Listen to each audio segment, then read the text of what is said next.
Dear students, first of all, very much good morning to all of you. As all of you know that we have started the unit Source of Business Finance. हमने source of business finance का unit start किया हुआ है और इस unit के अंदर हम लोग कई टॉपिक्स कई पॉइंट्स कर चुके हैं, जैसे कि हम लोगों ने concept of source of business finance complete कर लिया है। इसके बाद मैंने आपको बताया था कि जो दो टाइप्स थी हमारे पास, टू टाइप्स थी, owners funds and borrowed fund, वो दोनों के दोनों हमने कंप्लीट कर लिए हैं। Difference between owner's fund and borrowed fund, उन दोनों के पीछे डिफरेंस कंप्लीट कर लिया है। इसके साथ साथ इससे पिछली वीडियो में, इससे लास्ट वीडियो में मैंने आपको इक्विटी शेयर के बारे में क्लियर कंप्लीट समझाया था और प्रेफरेंस शेयर के बारे में बताया था कि इक्विटी शेयर क्या होते हैं, प्रेफरेंस शेयर क्या होते हैं, इक्विटी शेयर के क्या क्या बेनिफिट्स हैं, क्या क्या लिमिटेशंस हैं, फीचर्स क्या हैं। इसी तरह प्रेफरेंस शेयर की क्या क्या फीचर्स हैं, क्या क्या लिमिटेशंस हैं, ये सारी हमने क्लियर की थी। आज की जो बेसिकली वीडियो जो हमने बनाई है वो एक छोटे से टॉपिक को लेकर बनाई है, वो है difference between equity share and preference share. So let us start the difference between equity share and preference share. Basically हम कुछ ग्राउंड्स पर इक्विटी शेयर और प्रेफरेंस शेयर को डिफरेंशिएट करते हैं। तो पहला है participation in management. Participation in management का मतलब कि मैनेजमेंट में पार्टिसिपेट करने का राइट किन शेयर होल्डर को मिलता है और किन शेयर होल्डर को नहीं मिलता है। तो जो इक्विटी शेयर होल्डर होते हैं, जिनके पास इक्विटी शेयर हैं, उनको पूरा राइट होता है, फुल राइट होता है कि वो मैनेजमेंट के अंदर, मैनेजमेंट की हर एक्टिविटी के अंदर एक एक्टिव पार्टिसिपेशन कर सकते हैं। लेकिन जो प्रेफरेंस शेयर होल्डर होते हैं, उनको कोई राइट नहीं होता कि वो मैनेजमेंट की एक्टिविटीज़ के अंदर एक्टिवली पार्टिसिपेट कर सकें। दूसरा पॉइंट आता है डिविडेंड का।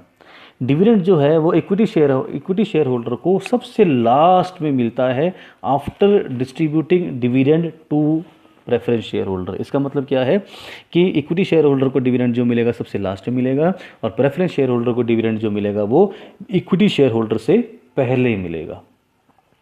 तीसरा पॉइंट इसमें आता है कैपिटल रिफंड। कैपिटल रिफंड से मतलब होता है, कैपिटल रिफंड से मतलब ये है कि whenever company is going to wind up, जब कंपनी को वाइंड अप किया जा रहा है, जब कंपनी को बंद किया जा रहा है, उस बंद करने के दौरान जो इक्विटी शेयर होल्डर को जो पैसा है वो पैसा सबसे लास्ट मिलता है, उनकी कैपिटल सबसे लास्ट में रिफंड की जाती है। लेकिन जो प्रेफरेंस शेयर होल्डर वाले हैं, कंपनी को वाइंड अप करते हुए प्रेफरेंस शेयर होल्डर की कैपिटल जो है वो इक्विटी शेयर होल्डर से पहले रिफंड करी जाती है। इसका कहने का मतलब ये है, यहाँ पर इसका मीनिंग ये निकलता है कि प्रेफरेंस शेयर होल्डर को पहले पैसे वापस किए जाएंगे, उसके बाद अगर कोई पैसा बचता है कंपनी के पास, फर्म के पास, तो वो पैसा उसके बाद इक्विटी शेयर होल्डर को मिलता है। नेक्स्ट पॉइंट आता है refund of capital during life. इससे पहले का पॉइंट जो था कैपिटल रिफंड का, वो था वाइंडिंग अप के पर, जब कंपनी बंद की जा रही है। और दूसरा पॉइंट, ये जो पॉइंट हम कर रहे हैं refund of capital during life, कि क्या कंपनी की लाइफ के दौरान ही, कंपनी चल रही है उस दौरान भी क्या कैपिटल वापस की जा सकती है। तो हम यहाँ पर इसका आंसर ये है कि इक्विटी शेयर के केस के अंदर कैपिटल कभी भी रिफंड नहीं की जाती। जो पैसा कंपनी के अंदर इन्वेस्ट किया गया है वो लॉन्ग लाइफ के लिए, फुल लाइफ के लिए कंपनी के अंदर इन्वेस्ट किया जाता है, उसको कभी भी कंपनी रिफंड नहीं करती। लेकिन प्रेफरेंस शेयर के केस के अंदर अगर रिडीमेबल प्रेफरेंस शेयर्स को इशू किया गया है, रिडीमेबल प्रेफरेंस शेयर्स को इशू किया गया है, तो उस पैसे को कंपनी की लाइफ के दौरान ही, during the life of the company ही, एक पर्टिकुलर टाइम पीरियड के बाद रिटर्न कर दिया जाता है प्रेफरेंस शेयर होल्डर को। मतलब प्रेफरेंस शेयर्स रिडीम कर दिए जाते हैं, उनकी रीपेमेंट कर दी जाती है।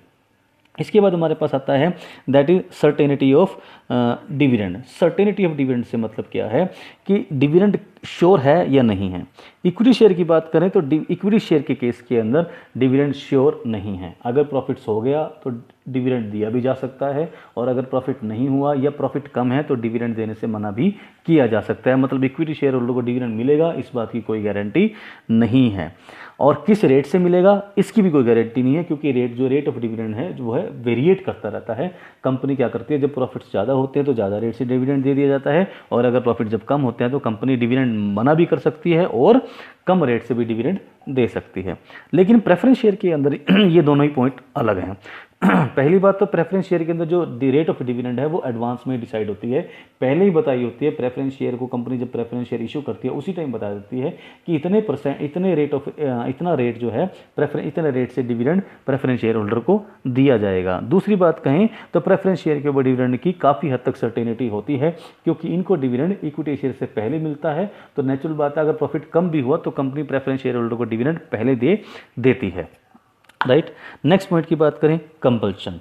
कंपल्शन से मतलब क्या है कि क्या इक्विटी शेयर और प्रेफरेंस शेयर दोनों ही इशू करने कंपलसरी है कंपनी के लिए। यहाँ पे इस पॉइंट का मतलब ये है। तो यहाँ पर हम एक पॉइंट बताते हैं कि इक्विटी शेयर हर कंपनी को इशू करना कंपलसरी है। कोई भी कैसी कंपनी नहीं है, अगर कोई भी कंपनी काम कर रही है मार्केट के अंदर तो उसको इक्विटी शेयर इशू करने ही करने पड़ेंगी। अगर वो शेयर इशू करने जा रही है तो इक्विटी शेयर सबसे पहले इशू करने पड़ेंगे। लेकिन अगर वो कंपनी प्रेफरेंस शेयर की बात करें तो वो कंपनी की चॉइस है कि कंपनी चाहे तो प्रेफरेंस शेयर इशू कर सकती है और नहीं चाहे तो कंपनी प्रेफरेंस शेयर को रिफ्यूज़ भी कर सकती है। तो these are the basic points upon which we have differentiated between the equity share and preference share. At last I thanks to all of you.